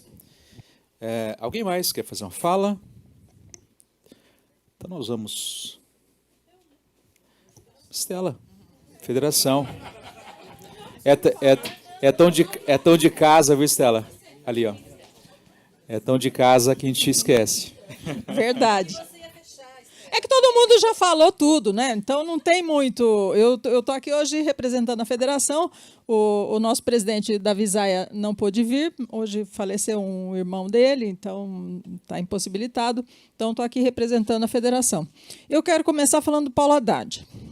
Paulo Haddad foi nosso companheiro de partido por muitos anos, né? Meu partido, Cidadania, e nós sempre fomos muito amigos, né? Muito próximos. E o Paulo Haddad saiu do partido, aí ele passou a ajudar a gente mais ainda, entendeu? Ele saiu e tem sido um parceiro assim fundamental em muitas coisas que são importantes para nós lá dos sindicatos bancários, né? E para aquilo que a gente pensa, porque o Paulo é uma pessoa muito acessível, ele é muito democrático, é um lorde, né? Assim, gentil, tal. Então, assim, é perfeito. E falando disso, né, de vereador, tem uma coisa que a gente precisa falar. Por que está acontecendo tudo isso? Porque a gente vota errado. A gente fala lá para os bancários. Para quem você votou para deputado federal na última eleição? Ninguém lembra. Ninguém se lembra. Aí você tem que dizer, foram eles que votaram a reforma trabalhista de 2017, que trouxe tudo isso que nós estamos falando aqui. De forma mais, já tinha terceirização, como a professora Andréa falou, já tinha um monte de coisa. Mas isso se intensificou de uma forma muito grande, porque acabou com o conceito de atividade fim. Isso que a Ana falou, que o Dari falou, que vários falaram aqui, é o seguinte, a tecnologia, foi a Andréa que falou primeiro, a tecnologia, a gente imagina que a tecnologia ela facilita e elimina postos de trabalho. Não é a verdade do setor financeiro. A gente continua tendo... O Santander tinha 47 mil funcionários. Depois que ele terceirizou, ele tem 55. Ele aumentou. Ah, que bom. Bom, né? Gerou mais postos de trabalho, só que ele gerou postos de trabalho com menos, com salário menor. E uma coisa que a gente tem ouvido bastante, a reforma trabalhista, ela foi mais nefasta para os trabalhadores e para o Estado do que a reforma previdenciária. Porque, da forma como o trabalho está se organizando, a Previdência vai sofrer enormemente, né? E nós vamos ter problemas maiores do que a gente está imaginando. Então, assim, ninguém pensa nessas coisas. Então, eu acho que o recado principal, geral, que aí para a população que está nos ouvindo, quando você for votar, vai analisar o que esse cara representa. Qual que é o interesse que ele representa? Né? É o seu interesse? Porque o capital se organiza muito bem. A gente, às vezes, fala de sindicato e parece que sindicato é coisa só do trabalhador. Não é. O empresário tem o seu sindicato. Nós, bancários, negociamos com a FENABAN, que é sindicato dos bancos. Então, é um sindicato muito bem organizado, muito bem. É poderoso, é organizado. Né? Então, nós temos que nos organizar também. A FENABAN, quando a gente vai renovar o nosso acordo, sempre coloca a quantidade de dinheiro que está pondo na economia, tanto de salários quanto de participação nos lucros. Eles contam isso, olha, estão reclamando de barriga cheia. Sabe quanto entrou de dinheiro na coisa? É um número grande, porque a gente é uma categoria grande, então é um número grande. Então, nós temos que dizer para o Santander, olha, você precisa conversar lá na FENABAN, porque você está diminuindo a quantidade de dinheiro que se coloca na economia, tanto para girar a economia quanto para a arrecadação de impostos, que é importante para toda a população. Né? Então, essa é a questão. Com relação ao Santander, eu até vim com um brochinho aqui do banco que eu ganhei quando fiz 25 anos de banco. Você tem um desse? Não, a regional levou embora. A regional sumiu com o meu. Que horror! Olha aí, não, o meu está aqui, ó. O meu é um brochinho de ouro. Quando fiz 25 anos de banco, o banco homenageou tal, num tempo em que a carreira, né, tinha uma importância. Hoje não se faz mais isso, por quê? Porque a lógica mudou. Né? Só que a lógica mudou e aí a segurança também muda. Porque, por exemplo, um funcionário de um banco, né, ele tem que ter instrumentos, ele tem que ter maturidade, ele tem que ter tempo de casa para ele compreender o que aquilo significa, segurança bancária. Não é à toa que os bancos estão amargando um monte de problema por conta disso. Porque fica nessa coisa que não valoriza o tempo, a carreira, o entendimento, o conhecimento. Então, isso claro que traz um problema. Né? A confiança que você tem no bancário. Né? Você vai lá na sua agência, você conhece o gerente. Eu pergunto para ele, eu troco ideia, onde é melhor eu investir, qual que é o melhor empréstimo para fazer. Isso não existe mais. Ah, tem consultoria financeira online. Né? É a mesma coisa? Claro que não. Né? Então, assim, é um desrespeito com a população você não ter atendimento presencial às pessoas, empurrar as pessoas só para os canais digitais. Né? Então, a pessoa teria que ter o direito de escolher. Hoje, ela já não está tendo mais. Né? E o Santander é o nosso empregador, a gente quer que o banco dê lucro mesmo, que ele vá bem e tal, mas isso que ele está fazendo é abrindo portas para que outros bancos do sistema caminhem também para esse movimento de precarização de trabalho. Então, isso é o pior exemplo. Né? O Santander é um mau exemplo para os bancos, né? É um mau exemplo para os empresários, é um mau exemplo para a população, é um mau exemplo para os bancários. Então, aqui o nosso repúdio a essa forma do Santander fazer as coisas. E, para terminar, eu quero aqui também dizer que a presença do professor Dari e da professora Andréa tem um significado além desse evento que nós estamos fazendo. Porque nós bancários utilizamos muito, né, a academia nas nossas pesquisas, nos nossos entendimentos, na construção das coisas que a gente vai propor e fazer, né? Então, eles têm uma importância especial, e aqui, em nome do sindicato aqui, dos bancários, da federação, eu quero dizer que, para a gente, é uma honra tê-los aqui conosco e que nós temos todo o apreço e aquilo que a gente puder fazer para engrandecer ainda mais a universidade, especialmente a Unicamp, a gente está dentro. Obrigada.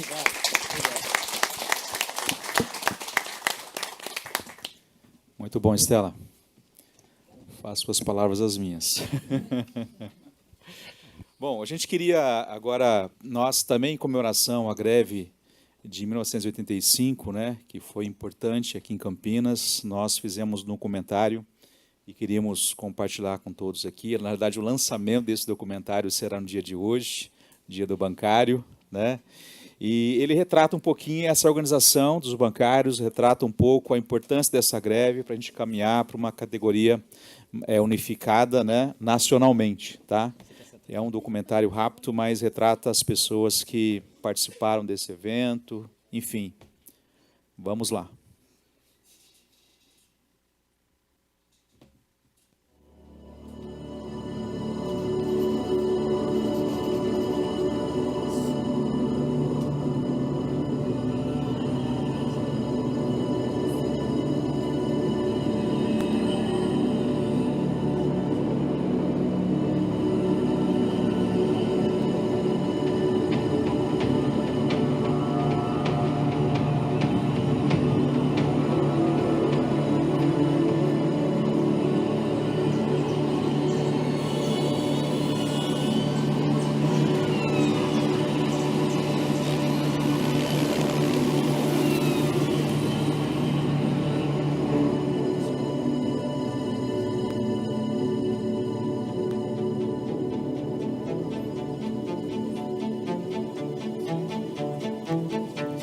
O trabalho bancário mudou. Mais metas, mais tarefas, menos bancários. E no silêncio das agências, crescem as doenças e o esgotamento, encobertos pelos lucros bilionários das instituições. O bancário de hoje ele desenvolve inúmeras tarefas ao mesmo tempo, a forma de atendimento ao cliente mudou, então hoje o bancário precisa atender o cliente de forma online, chat, telefone, precisa responder e-mails. Então o bancário ele é muito cobrado hoje em dia pela rapidez e agilidade no atendimento. Muitos bancários até jovens com pouco tempo de banco que estão precisando fazer tratamento médico, tomando uma medicação para conseguir vir trabalhar. E hoje a grande preocupação que a gente olha para os bancários hoje é o estresse pelas cobranças de metas, o adoecimento mental, ou seja, a forma de gestão do banco hoje ela adoece as pessoas. Os direitos dos trabalhadores bancários são, mais uma vez, colocados à prova. O que poucos sabem é que esses direitos foram construídos em assembleias, manifestações e enfrentamentos duros. Nada foi dado, tudo foi conquistado. E a cada desafio, a categoria se reinventa e se fortalece. Se hoje enfrenta o adoecimento e o medo, ontem venceu o silêncio e a repressão.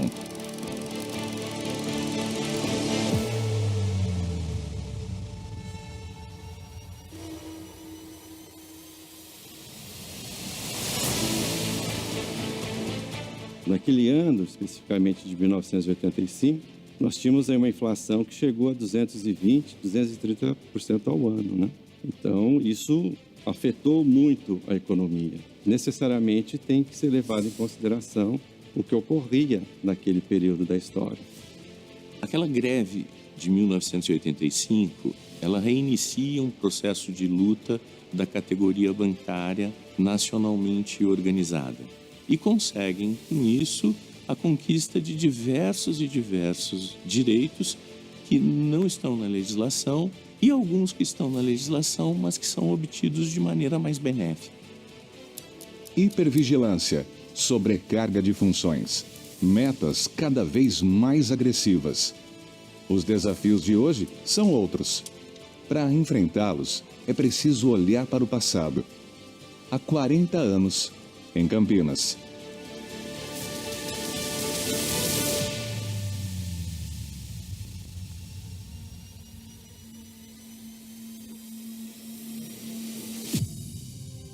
Era agosto de 1985. A gente já não tinha mais medo. Sabia que não dava para esperar por ninguém. A história teria que ser nossa. 1985. O Brasil ensaiava seus primeiros passos após o regime militar. A democracia era recente e ainda instável. A vigilância persistente. A desigualdade social se escancarava nas ruas.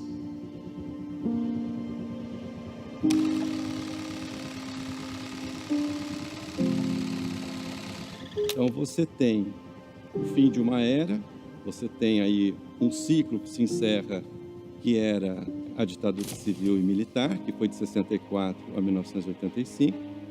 Importante caracterizar também que naquele momento a gente ainda vivia um período da ditadura. A qualquer manifestação, liberdade, né? Nos bancos, qualquer envolvimento mais forte com o sindicato podia significar a demissão. Nós tínhamos uma certa vantagem de ser de banco público, né? Banco do Brasil, Banespa, a nossa Caixa, que aí você não tinha tantas demissões. Mas em outros bancos, qualquer envolvimento com o sindicato, a demissão era muito rápida. Nos bancos, falar em direitos significava arriscar o próprio emprego. Organizar-se, então, era quase subversão. A pauta imediata era a questão salarial, óbvio. Mas, assim, uma mobilização como nós tivemos no país, ela ocorreu por conta de outras questões. É claro que a questão salarial estava no centro das questões, mas existia todo o movimento por trás. Fazer greve no Brasil naquele período era dizer não a um sistema opressor. Mesmo assim, a esperança começava a respirar com mais força. Foi nesse cenário que Campinas rompeu o silêncio e deu voz a um novo capítulo nas relações de trabalho em todo o Brasil. Em meio à pressão e à incerteza, uma cidade se preparava para marcar seu nome na história. Era 31 de agosto. E eu trabalhava justamente no primeiro andar. E tinha a minha chefe que falava, Estela, vem ver o que está acontecendo aqui. Aí eu falei, Cleide, agora eu estou ocupada. Não, vem ver, vem ver. Vem ver esse mocinho que está falando aqui. O mocinho que estava falando, no caso, era o da Visaia, né? Foi definido, então, um calendário e foi aprovado pelo Comando Nacional dos Bancários que o encontro seria aqui em Campinas. E aí que a gente organizou, então, o encontro lá no ginásio do Guarani. A previsão era de bastante gente. Nós fizemos esse grande encontro, foram 10 mil bancários participando. O ginásio do Guarani cheio de faixa, o encontro foi muito participativo. Então foi um marco importante, porque mostrou uma participação muito grande dos bancários. Campinas não apenas organizou um encontro, ela inspirou uma mobilização nacional. Liderada pelo Sindicato dos Bancários de Campinas e região, a cidade tornou-se símbolo de unidade e coragem para todo o país. Eu me lembro assim como se fosse hoje, era um sábado de manhã, um sábado de sol, um sábado bonito, sabe? Cheio de gente. Aquilo ficou na memória, assim, como uma coisa diferente, bacana, progressista. Se alguém me perguntasse naquele dia, onde você quer estar na sua profissão, eu ia dizer, quero estar aqui. Quero estar com esse pessoal. é um marco com relação a isso, porque naquele momento a categoria se une aqui em Campinas com a participação de 113 sindicatos do país inteiro, buscando uma unificação das lutas, que é obtido em 1992 através da Convenção Coletiva Nacional. Campinas tinha uma importância política, mas também tinha uma importância do ponto de vista econômico, porque Campinas era, naquela época, a terceira praça de compensação do Brasil. Eu tinha, na época, 16 anos e eu trabalhava ali no centro de Campinas. Eu me lembro perfeitamente que os bancos, eles estavam delimitados geograficamente ali no centro. Era um ano movimentado, 1985, eu diria que é um ano emblemático na história do Brasil. Os mais jovens, eles não vivenciaram e parece que também as pessoas mais velhas acabam esquecendo. Era mais que uma assembleia, era um prenúncio de que algo maior estava por vir. Naquele dia, o Brasil começou a ouvir.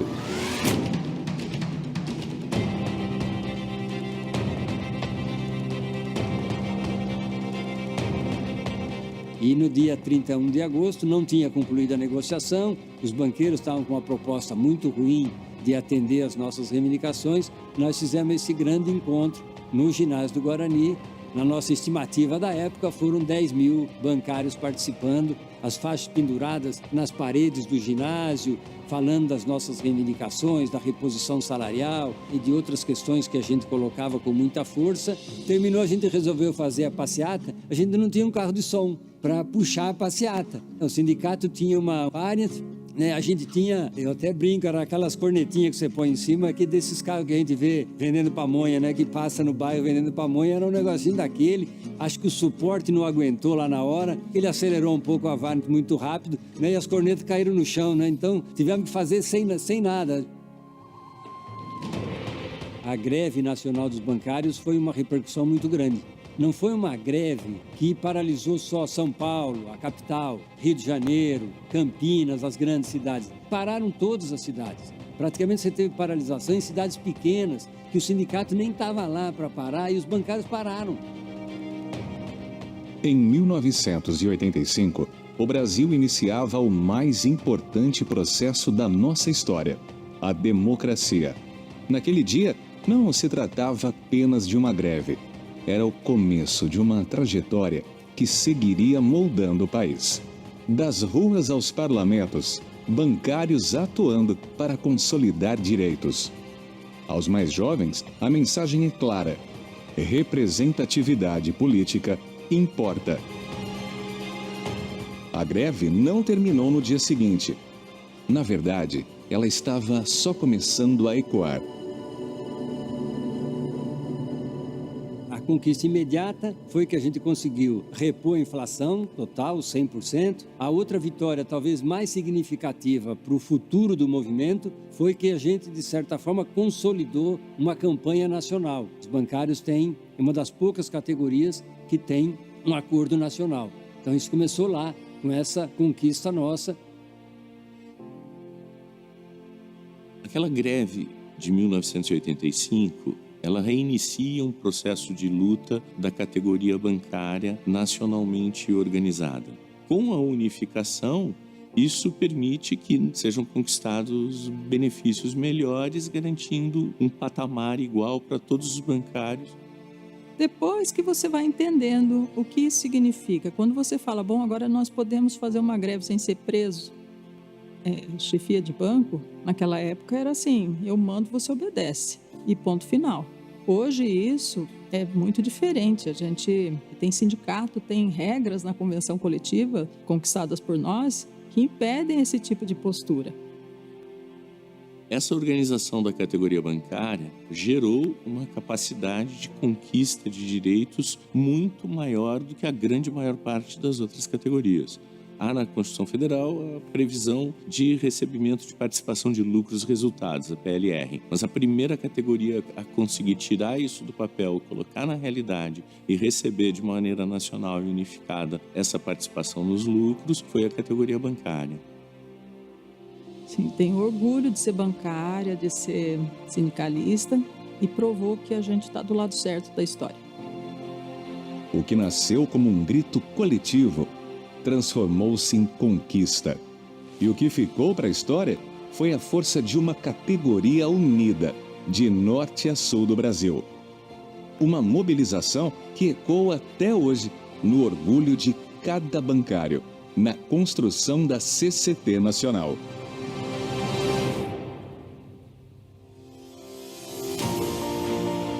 40 anos se passaram e o mundo já não é o mesmo. Mas o compromisso do sindicato permanece intacto: lutar pelo que é justo. O que nós vemos hoje com esse avanço tecnológico é que os bancos eles implementam isso de uma forma muito rápida. Agora nós estamos fazendo uma discussão específica da IA, o impacto dela no sistema financeiro, e vemos com bastante preocupação, porque é uma revolução. Toda essa tecnologia, ela deveria vir para que você pudesse ter mais tempo livre. O que aconteceu com a gente foi exatamente ao contrário. Você vê a intensificação do trabalho cada vez maior, as pessoas trabalhando cada vez mais. Então, o bancário ele é muito cobrado hoje em dia pela rapidez e agilidade no atendimento. Eu acho que esse é um dos maiores desafios do bancário atual hoje. Lidar com as novas ferramentas e com a pressão diária assim, de cumprimento de metas e de atendimento. O burnout e o transtorno da ansiedade é um dos principais que a gente tem visto, inclusive em afastamentos pelo INSS. A realidade de renovação dos dirigentes sindicais é uma das coisas mais importantes que eu vejo que os sindicatos precisam se debruçar e buscar essa renovação dentro das suas composições. O convite, quando apareceu, ele foi inusitado, porque eu entendia que eu era muito jovem, né, para assumir esse papel, mas ao mesmo tempo eu percebi que estava alinhado ao que eu desejava para o meu futuro, que era defender o coletivo, que eu pudesse estar representando mais pessoas e o coletivo era que me movia. Aquele que é sindicalizado, ele é um trabalhador, mas ele também se preocupa com outras questões. Quando a gente fala defender valores, é defender a democracia, defender uma representatividade maior. Então, quando a gente fala defender valores, está conectado a esse mundo em ebulição que nós estamos vivendo. Eu acho que o maior risco que nós temos hoje de desmobilização da base sindical é exatamente o bancário que entra no banco mais recente e não conhecer a história. Porque se ele não conhece a história, ele acha que isso foi dado pela empresa, que isso já estava dado. É importante a pessoa entender que olhar para a história e ver que tudo isso foi conquista, que tudo isso foi fruto de luta, foi fruto de greves, fruto de mobilização. Então é importante a gente deixar isso bastante claro, né? Que acho que nada vem de graça, né? Tudo foi muita luta. O bancário jovem de hoje não tem a consciência, né, de que esses benefícios eles foram conquistados ao longo dos anos. Que o bancário lá do passado, ele não tinha direito à PLR, né? O bancário de 6 horas não tinha direito ao recebimento do ticket, refeição ou alimentação. A gente realmente tem que estar muito bem organizado para lutar para que não se retire nenhuma cláusula da nossa Convenção Coletiva de Trabalho. Recuperar essa memória, ela é fundamental para que nós possamos estar coletivamente entendendo da importância dessa unidade da categoria. Não existe o eu sozinho. O sindicato é a porta de resistência, vai ser sempre a porta de resistência. O sindicato nunca pode perder essa relação entre o conflito entre o capital e o trabalho. O futuro não se constrói sozinho. Ele se constrói com criatividade, voz ativa e participação.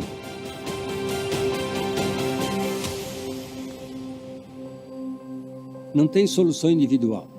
Por mais que a gente possa achar que eu vou resolver a minha situação pela minha capacidade individual, quer dizer, isso é muito difícil.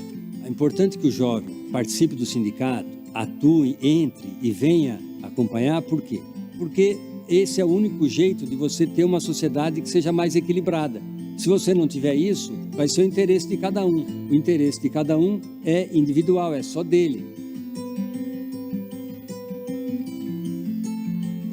O sindicato é a luta coletiva, é a luta do eu mais um, e não só do eu preciso bater a meta. Então, a luta do coletivo, ela precisa ser intensificada. E precisa da renovação, precisa que os bancários estejam próximos do sindicato, precisa que os bancários estejam conscientes da importância de estar sindicalizado.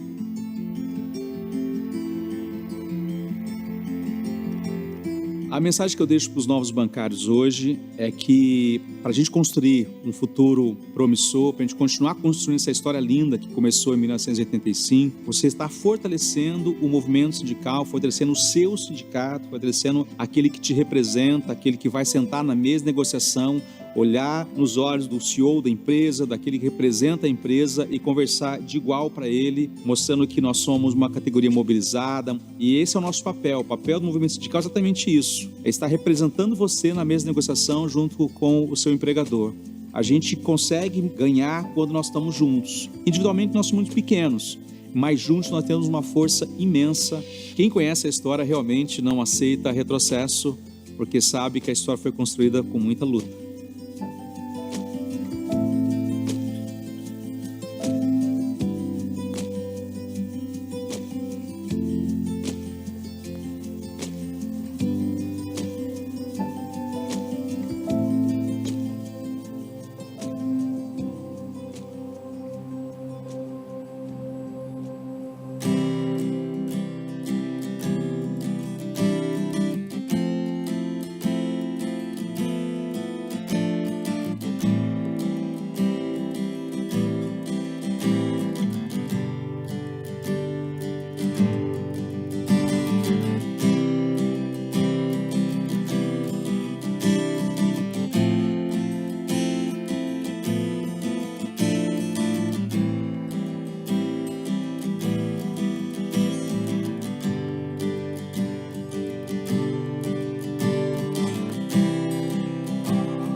Queria agradecer a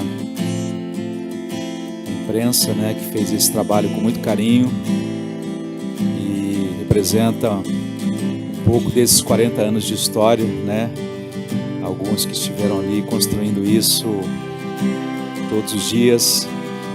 E é gostoso em saber que nós temos um pouquinho dessa, ajudamos a escrever um pouquinho dessa história, né? A história não termina aqui, mas é bacana, muito bom saber que nós também fazemos parte dessa história linda. Eu queria agradecer mais uma vez ao Paulo Haddad, obrigado por esse espaço, mais uma vez ao professor Dari, professora Andréia, que nos abrilhanta bastante nesse debate e vê realmente, mostra a dimensão e a importância desse debate, né, no dia de hoje. Então, eu queria passar rapidamente ao Paulo, por gentileza. Obrigado. A gente pode passar para os professores, se eles quiserem fazer uso da palavra, se quiser dar um recado final, considerações finais, Cristiano, nosso presidente já falou, Andréia, Dari.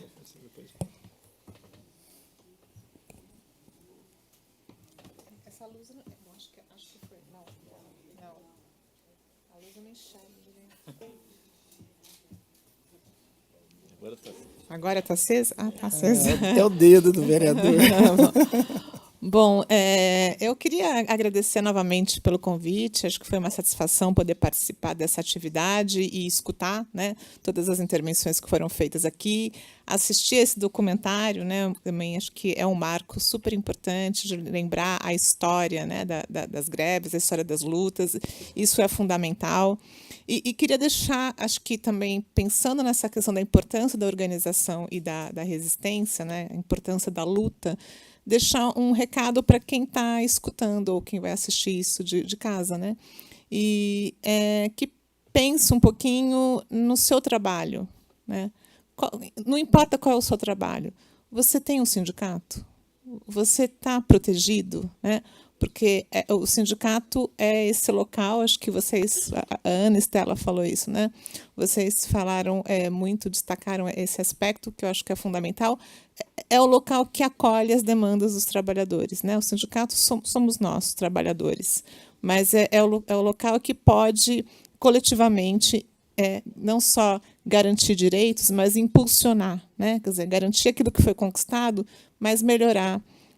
E sem o sindicato, na nossa categoria, na nossa base, o trabalhador fica muito mais vulnerável, né? Então, eu queria só fazer um convite para que as pessoas fizessem essa reflexão, que eu acho que é importante, porque foi falado aqui, né? Vivemos numa sociedade mais individualizada. Acho que mesmo as falas da Daniela, que é a sindicalista mais jovem, né, ela levantou esse ponto, né? Os mais jovens, eles não dão importância para o coletivo, né? Então, eu acho que essa mensagem que precisa ficar, né, porque a gente tem uma sociedade, a Dari falou sobre isso, né, a questão do esgarçamento, né, e como que a gente contrapõe uma situação de esgarçamento a uma construção, né, de um coletivo, de uma sociedade mais coesa, em que as pessoas possam viver, né, em melhores condições, né, em busca de uma sociedade menos desigual, em melhores condições materiais, mas não apenas materiais, né, em que seus direitos sejam reconhecidos e sejam garantidos. Então, é esse convite que eu queria deixar para quem não está aqui e vai assistir isso depois. Obrigada.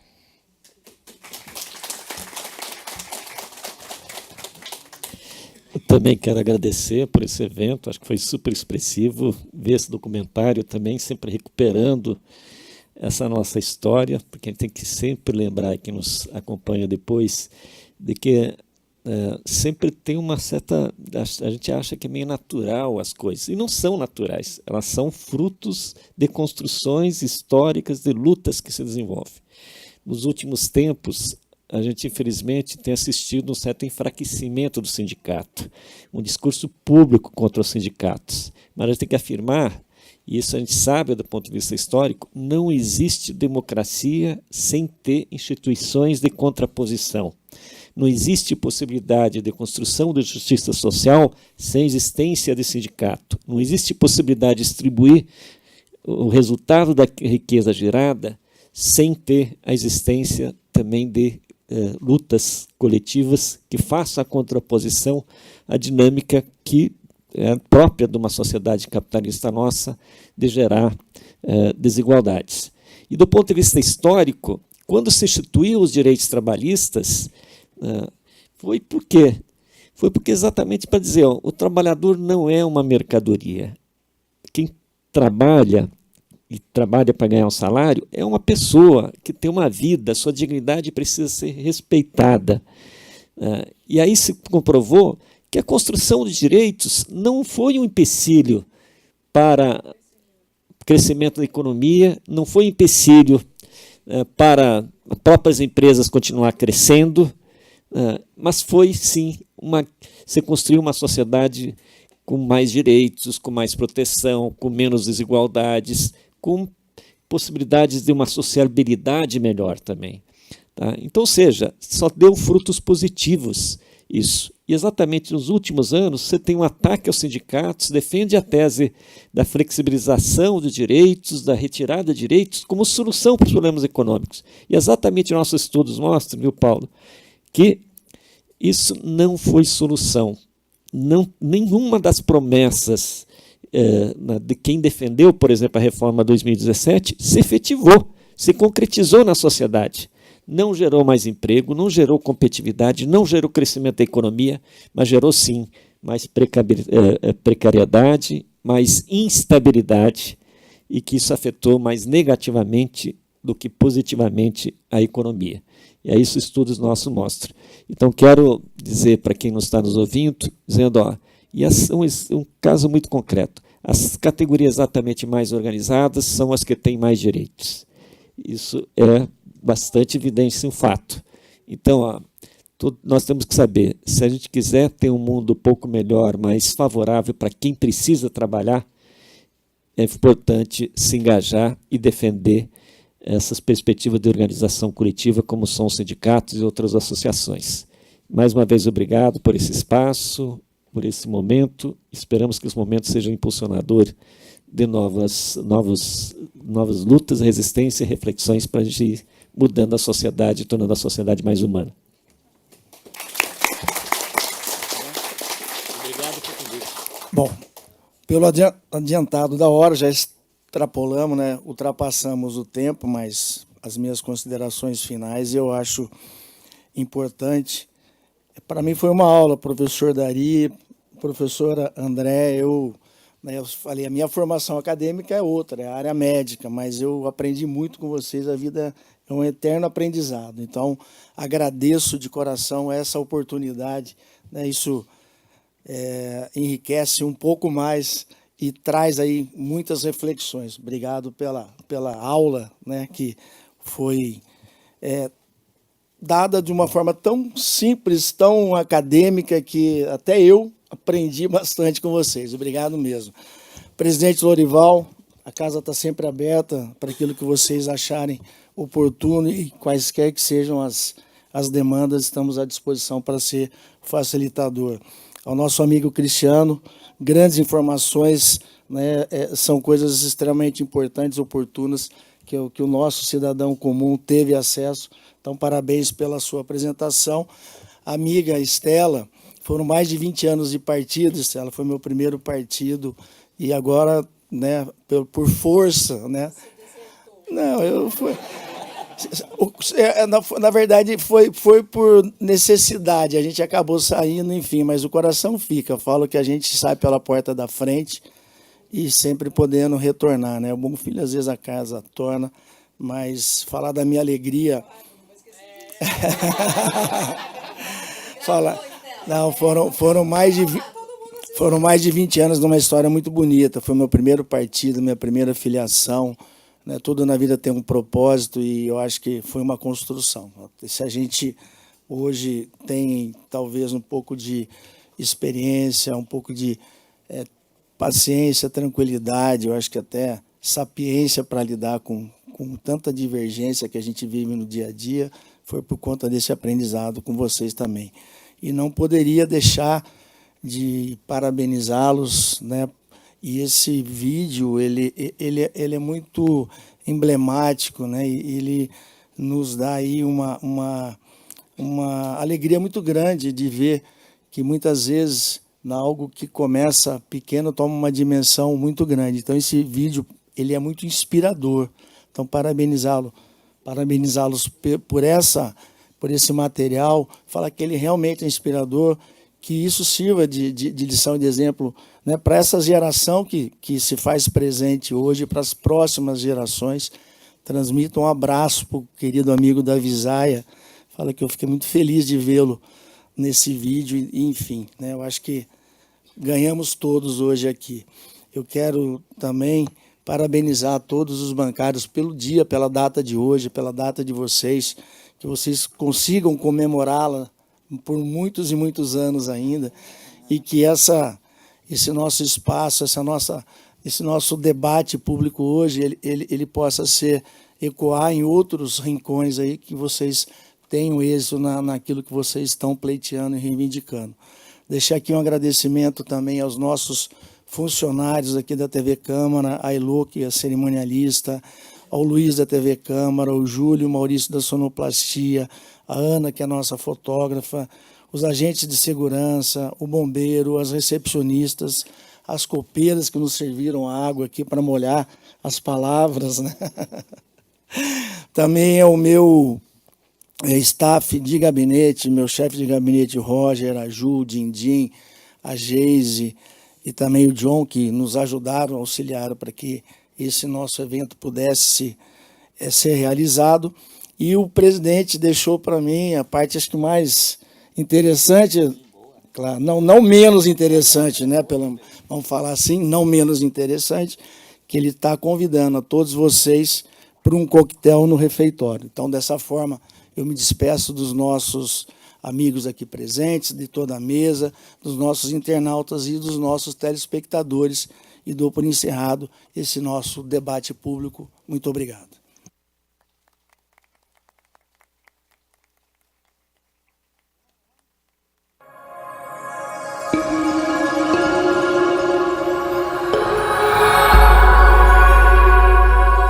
TV Câmara, Campinas.